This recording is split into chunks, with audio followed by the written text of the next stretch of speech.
Evening ఈ online బెట్టింగ్లు, normal బెట్టింగ్లు, గేమింగ్స్ ఇవి చాలా డేంజర్ అండి. ఒక మనిషిని కొంచెం కొంచెం కొంచెం కొంచెం తీసేసి మనిషిని నాశనం చేసి చనిపోయే వరకు తీసుకొని వస్తాయి.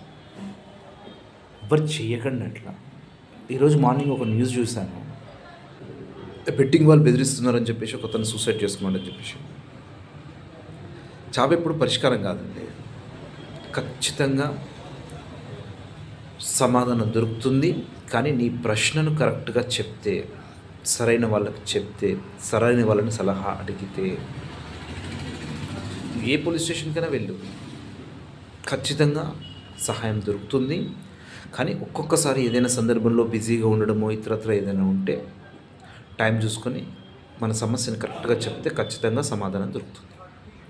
అయితే ఈ బెట్టింగ్ విషయం తీసుకుంటే సహజంగా 2 కారణాలు ఉంటాయి. ఒకటి, ఈ మార్ఫింగ్ ఫోటోలు పెడతామని చెప్పేసి ఊరికే ఫోన్ చేసి బెదిరియడము, డబ్బులు కావాలని చెప్పి సతాయించడము. అదొకటి. రెండోది ఏముంటుందంటే, చుట్టుపక్కల వాళ్ళందరికీ తెలిస్తే నా పరువు పోతుందేమో, ఫ్యామిలీ ఇది పోతుందేమో అన్న ఒక భయం ఉంటుంది. ఇందులో మొదటి విషయం తీసుకుంటే, ఆ బెట్టింగ్ వాళ్ళు చేసేది ఏమీ లేదు. నువ్వు ధైర్యంగా బలంగా నిలబడితే వాళ్ళు నిన్ను ఏమీ చేయలేరు.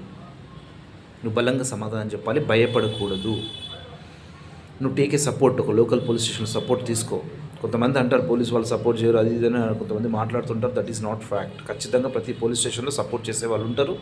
మనం వెళ్ళిన టైం ఒక్కొక్కసారి బిజీగా ఉండడము, మీటింగ్స్ ఉండడము, దాంట్లో కొంత ఉంటే కొంత డిలే అవ్వచ్చు. బట్ ఖచ్చితంగా నీకు సపోర్ట్ చేస్తారు. నువ్వు అడగాలి, ఖచ్చితంగా దొరుకుతుంది. అండ్ ఆ బెట్టింగ్ వల్ల నేనేం చేయలేరు. నువ్వు గట్టిగా మాట్లాడితే, నువ్వు బలంగా నిలబడితే. సరే సార్, ఫోటోలు మార్ఫింగ్ చేసి పంపిస్తారు సార్ అని అంటావా? నువ్వు భయపడితేనే పంపిస్తారు. ఒకవేళ పంపించారే అనుకోండి, ఈ సోకాల్డ్ ఈ చుట్టుపక్కల ఉన్న వాళ్ళందరూ కూడా ఆ ఫొటోస్ చూసి ఇంకేదో అనుకొని నీకు పరువు పోతుందని బాధపడే కంటే, నువ్వు చనిపోయావని తెలిస్తే పోయే పరువే ఎక్కువ ఉంటుంది. సో అది ఆన్సర్ కాదు నీ చావుకి. ఇంకొకటి, నువ్వు పనుకుంటున్న ఈ సోకాల్డ్ మనుషులోని చుట్టుపక్కల ఉన్న వాళ్ళు ఎవ్వడు కూడా నువ్వు కష్టపడి కింద పడితే నిన్ను చేయి లేపి పైకి లేపడానికి రారు. వీళ్ళంతా ఎంతసేపు ఉన్నా నువ్వు వాళ్ళ వైపు జాలిగా చూస్తే, వీడు నన్ను సహాయం అడిగిండు అని వాళ్ళ పై చేయి చూపించుకోవడానికి తప్ప, నువ్వు కష్టాల్లో ఉంటే వచ్చి నిన్ను ఓదార్చి నీకు సహాయం చేసే వాళ్ళు ఎవరు ఇక్కడ మొత్తము లేరు. నీ ఫ్యామిలీ మెంబర్స్ మాత్రమే ఉంటారు, పోలీస్ వాళ్ళు ఉంటారు, కొంత గవర్నమెంట్ నుంచి సపోర్ట్ దొరుకుతుంది. ఎవరైనా అదృష్టవంతునికి కొంతమంది ఉండి ఉండవచ్చు.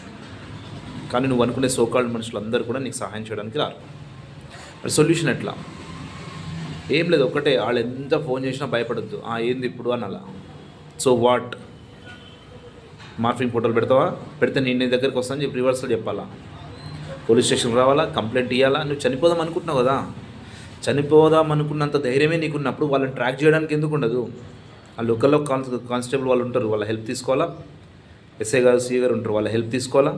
వాళ్ళు ఒకవేళ బిజీగా ఉంటే నువ్వు ట్రాక్ చేయి. నువ్వు చదువుకున్నావు కదా.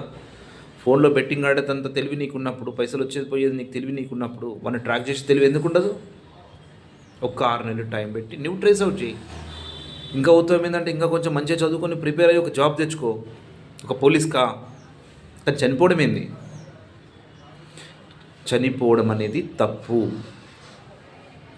సమస్య కోసం యుద్ధం చేయాలి అవసరమైతే తప్ప చనిపోకూడదు. అండ్ ప్రతి ప్రశ్నకి సమాధానం దొరుకుతుంది. నువ్వు అడగాలి, నువ్వు మాట్లాడాలి, నువ్వు చెప్పాలి. సరైన వ్యక్తులకి సరైన సందర్భంలో సరిగ్గా నీ సమస్యను చెప్తే నీ పరిష్కారం దొరుకుతుంది. ఎవ్వరు అలా చేయకండి. అప్పటికీ కొన్నిసార్లు ఆ సూసైడల్ టెండెన్సీ నుంచి బయటికి రావడం కొన్నిసార్లు కష్టమవుతుంది. అట్లా ఉంటే మనకు చాలా సర్వీసెస్ ఉన్నాయి. టెలికాలింగ్ సర్వీసెస్ ఉన్నాయి. ఫోన్ ద్వారా మన సమస్యను చెప్పి కొంచెం కౌన్సిలింగ్ తీసుకునే సర్వీసెస్ ఉన్నాయి. లోకల్ పోలీస్ స్టేషన్స్ కూడా ఉంటాయి.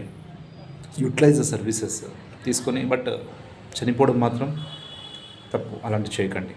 ఈ నెంబర్స్ ఉన్నాయి, తీసుకొని దాని ద్వారా కౌన్సిలింగ్ చేసుకొని ప్రాబ్లమ్స్ సార్ట్అవుట్ చేసుకోండి. Thank you.